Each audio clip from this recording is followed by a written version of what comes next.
Sino may away? Walang away ko. Wala po, okay, sorry. Hindi, baka kasi lason to eh. Pag hindi pa naluluto, sila color purple. Ube crab. Ika nga ni General Douglas MacArthur, I shall return. And as promised, bumalik tayo sa probinsyang hindi lang mayaman sa kasaysayan. Mayaman din sa dami ng pwedeng makita at maranasan. Andito tayo ngayon para tikman yung kanilang guest. Ito yung sorpresa ng Isla. Sa muli nating pagbabalik, may mga bagong sorpresa na naghihintay. Dahil daw sa usok na to eh, mawawala daw yung sakit sa katawan nyo, pati yung mga malas sa buhay nyo. Gusto nyo ba yun? At mga bagong kaibigan na makikilala. Tiyak! Mapapabalik din kayo. Kaya naman, see you later!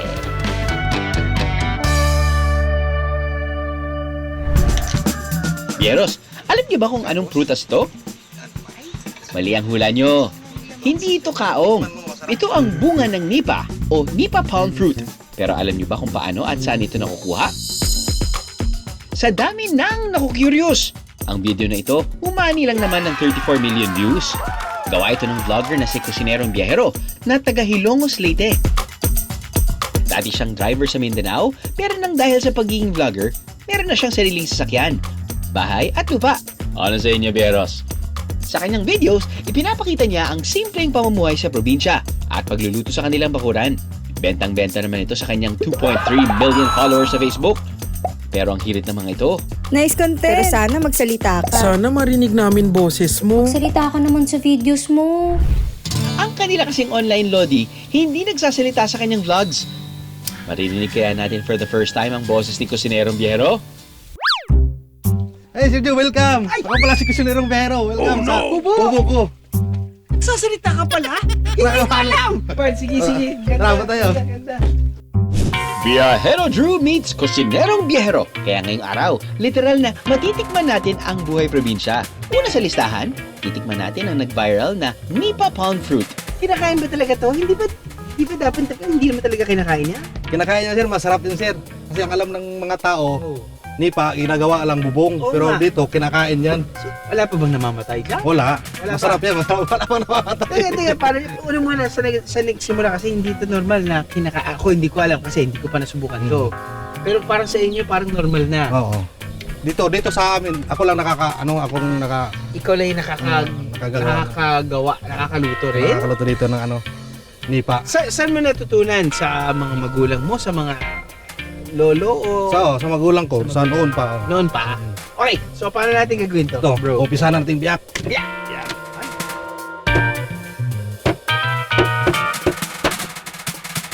Tikman mo, masarap to. So, ito kung pagkaganyan, hindi na kailangan lutuin. Hindi na, pwede na kainin. Paano yan, bro? Dandahan lang, sir. Ay, parang lansones. Oh, yan. Parang lang sonis nga. Pero, Mas masarap pa sa buko. baka kasi lason to eh. Oh, no! Hindi na. Masarap yan. Ano? Nakakatawa dahil Nakakalimutan mo na apelido mo. True.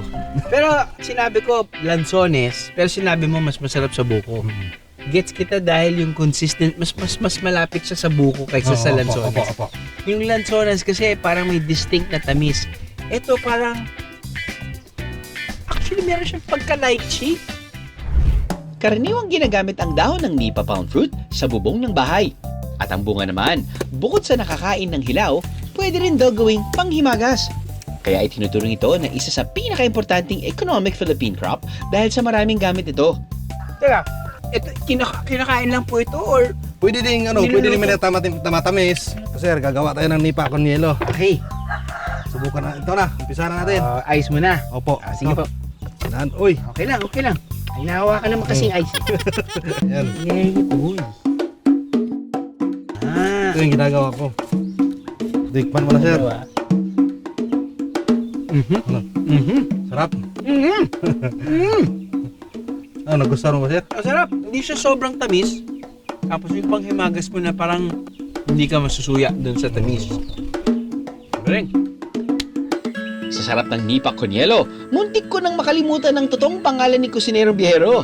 Mga biyahero, siya si Arnel Celesio, 35 years old. Ang gusto ko pong pakita, ang buhay sa probinsya na hindi boring. Kung matyaga ka lang dito, mabubuhay ka. Marami kang magawang maluluto na mga gulay, o ano-anong mga pagkain.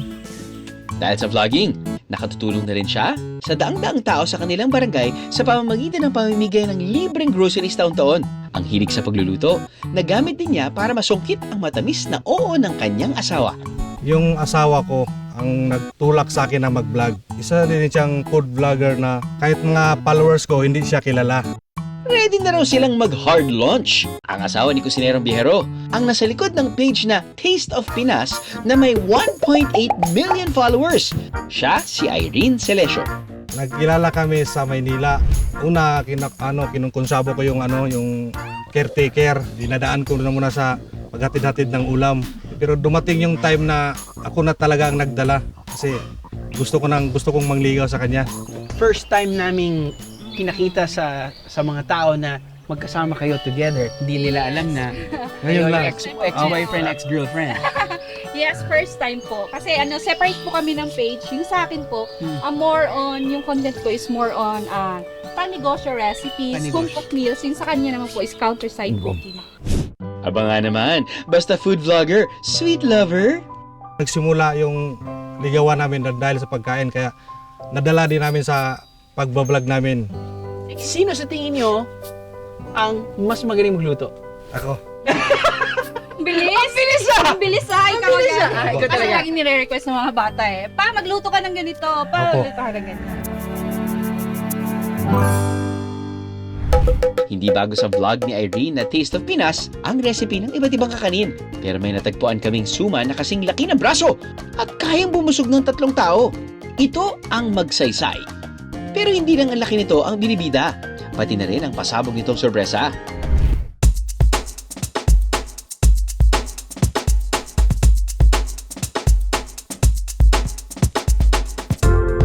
May iba't ibang palaman pa ito na mapagpipilian. Nariyan ang Mango Bud na may palamang mangga, Choco Bud na may chocolate, at Tres Marias na gawa sa 2 kulay na malagkit na bigas. Ang nasa likod ng pangmalakasang negosyong ito, ang 80 years old na si Nanay Natividad. Umpisa ako ng 35 years. Tapos hanggang ngayon, wala akong trabaho sa bahay. Yun ang trabaho ko, naisipan kong magawa ako para makatulong ako sa asawa ko. Dahil sa mga request ng kanyang customers, ang ordinaryong suman, ginawang extraordinary. Mas pinalaki at mas pinayami. Noon, walang-wala kami. Ngayon, awa ng Panginoon, nakagawa kami ng bahay, nakabili kami ng lupang maliit. Ang pagbibenta ng magsaysay, hindi nawala ng saysay dahil ang kinikita ni Nanay Natividad dito ang nagtaguyod sa kanyang 12 anak. Ang extraordinary suman, pasado kaya sa panlasa ng mga turista? It's sweet, at saka may feeling na chocolate. Ang sarap, at saka unique. Pagbalik ko sa Amerika, I'll bring this as a pasalubong. Kasi daming Pilipino naghanap ng kakanin.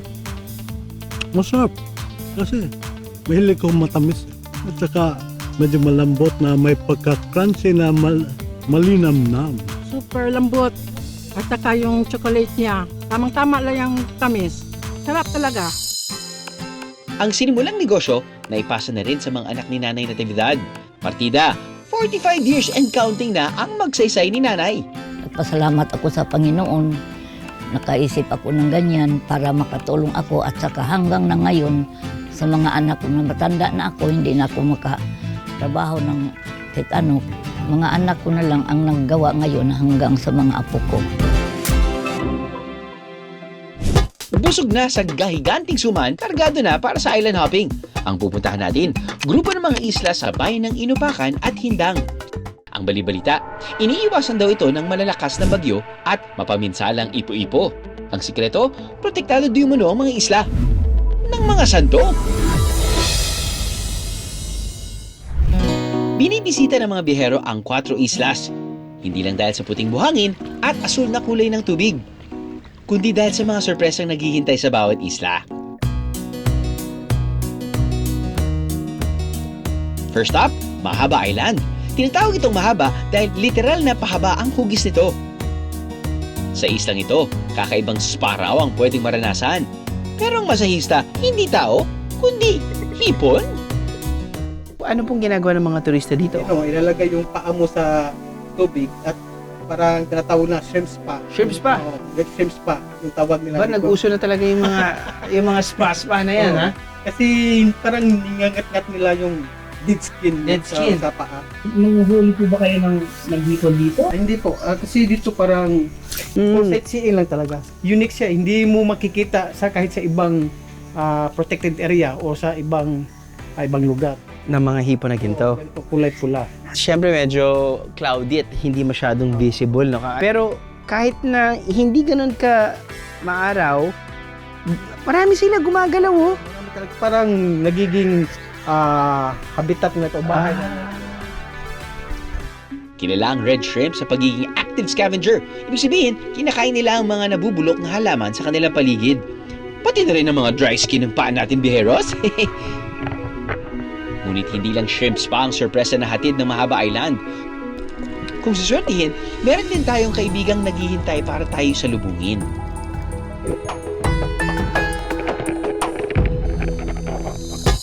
Next up, ang pinakamaliit sa apat na isla, ang Bigyo. Galing ang pangalan sa salitang Bisaya na Bigyot, na ang ibig sabihin ay maliit. Pero huwag ismulin ang isla na ito dahil kakaibang seafood treat ang matitikman dito. Biheros, nakakita na ba kayo ng kulay purple na alimango? Pero hindi sila kikay, ha? Ang tawag nila rito, alikway. Pahirapan daw ang panguhuli rito dahil may buwan lang kung kailan ito marami. Hindi ho ito ay AI or hindi ito ay computer background lamang. Andito tayo ngayon para tikman yung kanilang, I guess ito yung sorpresa ng isla kapag bibisita kayo dito. Ito yung tinatawag nila alikway. Kapag hindi pa naluluto, sila ay color purple. Ube crab! Pero pag luto na sila, pula na sila. As expected. So, luto na sila. Pero parang kakagraduate lang nila at meron silang titulo. Hindi ko alam kung kasama po ba yan. Parang meron yatang laman. Yung laman ng crab with coconut. So, binubuksan pa po ba ito? Ayun, bukas na po. So kumbaga parang sinastuff na po siya. Sinastuff na siya para siyang rellenong crab.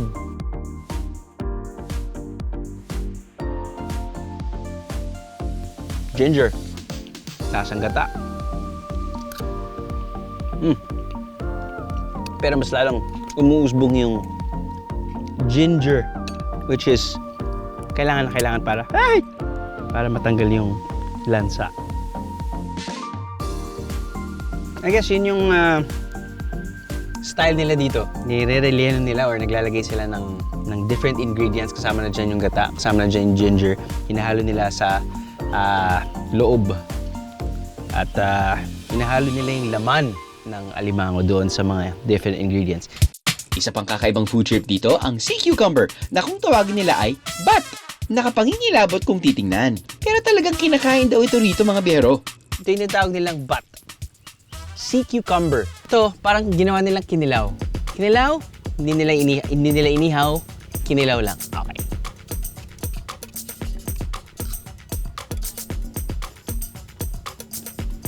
Ayun, okay sa biyahe. Maganda kapag subok ka lang ng subok sa mga pwede mong kainin.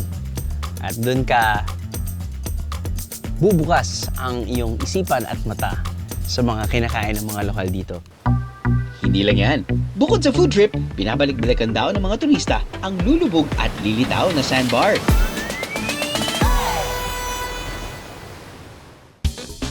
Dito naman sa isla ng Apid, paggawa ng iba't ibang handicrafts ang ikinabubuhay ng mga lokal. Ang mga kababaihan sa lugar ang nangunguna sa paggawa ng mga produkto gaya ng bags, wallets at mga sombrero.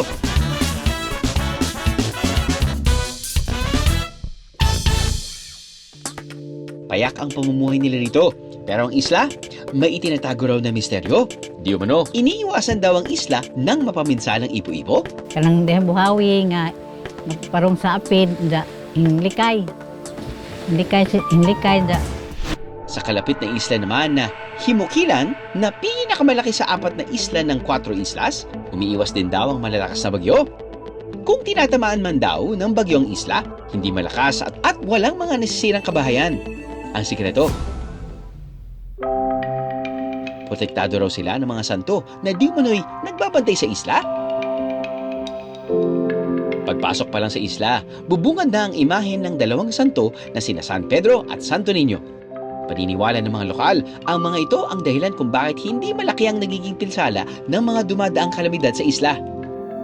Pero gaano katotoo ang paniniwalang ito? Pag nai katalagman, mag-prepare. Kana na yun na ibagyo.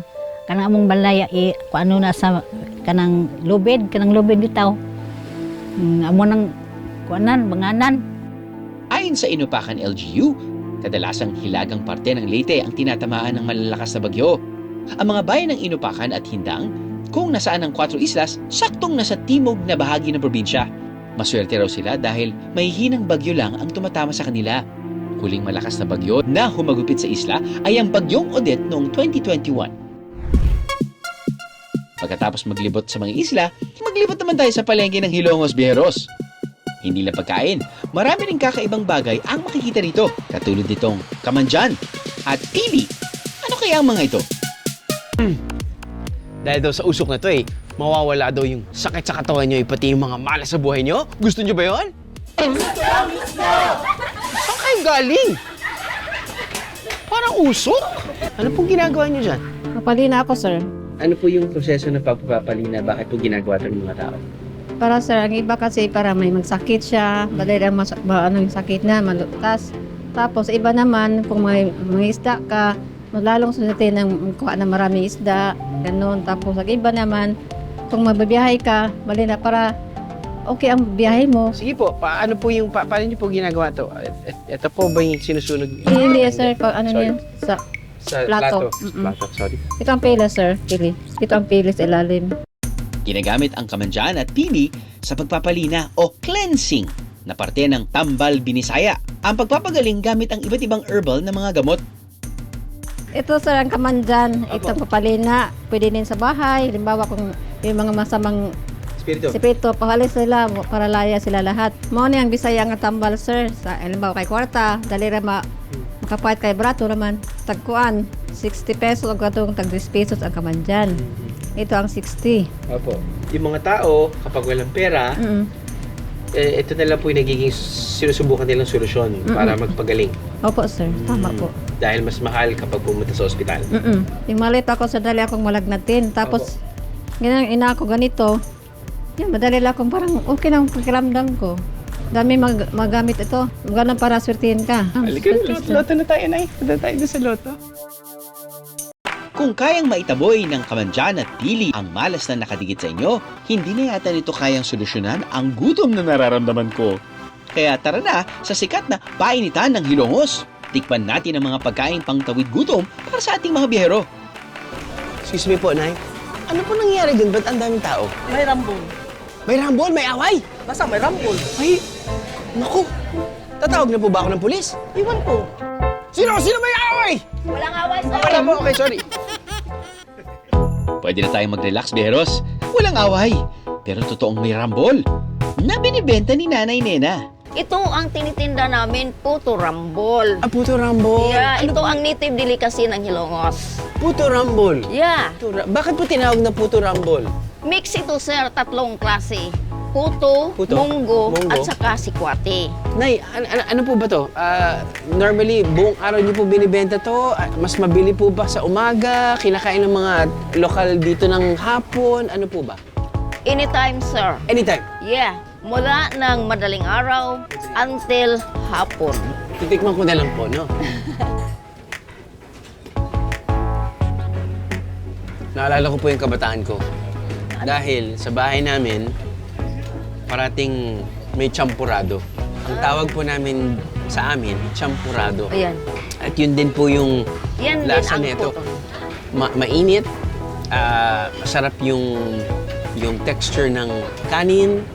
Tapos nun, may konting tamis dahil nga, I guess nilagay nyo na po ng asukal yung tsokolate ba, diba? Yes, sir. Ayun. Magkano po ito? That's 20 pesos. 20 pesos. Yes. Ang painitan ni Nanay Nena, 37 years nang bumubusog sa mga kumakain dito. Ito po ba'y galing po sa mga ninuno nyo or kayo po nagsimula? No. Bata pa ako.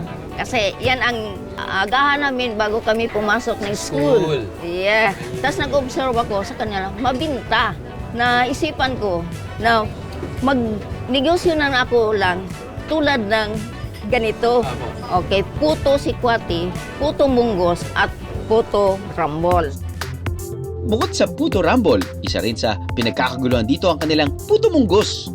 Yung puto rambol, meron ng munggo yan. Yes. Pero ang pinagkaibahan lang nito, ito'y walang sikwate. Walang sikwate.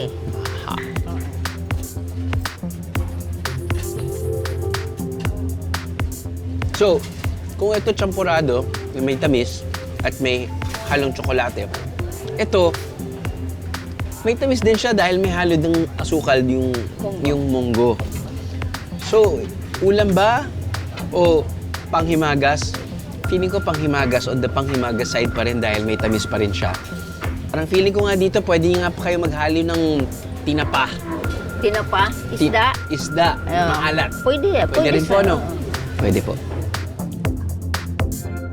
Walang singlinaw at sinlinis na bukal sa Leyte. Naghihimala raw?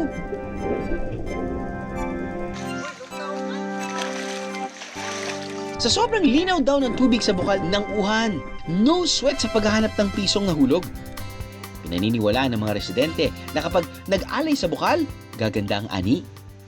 Yung mga nakakalimot naman daw na mag-alay ay nagkakasakit. Dire sa una, kung magtanom ka, kinahanglan unang ani, mag-aalay ka. Kaya kung hindi ka mag-aalay, magkakasakit ka. Sisingilin ka sa mga hindi tulad sa atin. Mga engkanto. Ang tubig din daw nito, kahit pa may El Nino, hindi natutuyot. At ayon din sa mga lokal, kahit may bagyo, hindi raw nagiging malabong tubig. Pero ang nakagisnang pag-aalay sa Uhan, ipinagpapatuloy pa rin ba ngayon? Isira sa kong nanay nga, dili na mag-alay pag-usab. Mauto nga hangtod karon sa gamay pa ko niadto, eskwela pa kong elementary, karon mag-60 na ako, iyang gisirado pag nga dili na mag-alay hangtod karon. Hangtod sa ubang lugar diri nawala na ang alay-alay. Wala pang entrance fee ang pagpunta sa lugar, pero ang hinihingi lang ni Tatay Jano, ang pagiging responsableng biyahero. Kung anong dala-dala niyong basura, huwag itapon sa tubig at gubat. Hindi raw nadadala ang yaman sa langit. Pero sa halagang 10 piso lang daw kasi, abot kamay mo na ang langit. Hindi pa man sumisikat ang araw, kailangan nang umalis para marating ang lugar. Sasakay ng habal-habal na abutin lang ng 5 minuto. At pagdating dito, the waiting game begins.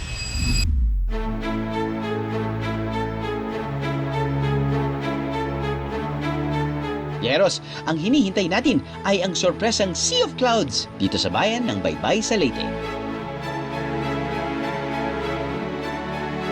Nakita po namin sa Facebook na nakapost, kaya pinuntahan po namin dito. Maganda siya, nakakawaw kasi nakikita yung buong lugar ng Baybay. Nandyan din naman yung sunrise, which is good naman din yung view. Lalo na pagkasama mo yung family mo. Maganda kasi ma'am sa katawan, malamig. Saka marami kang makita dito, maganda ang view. Dito, tahimik talaga. Nakakawala talaga ng stress.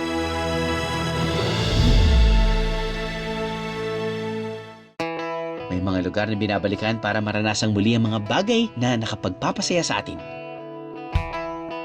Pero ibang Leyte. Sa bawat pagbalik, may mga bagong sorpresa ang naghihintay at mga bagong karanasan na nagdadagdag sa masasayang alaala na siguradong babalik-balikan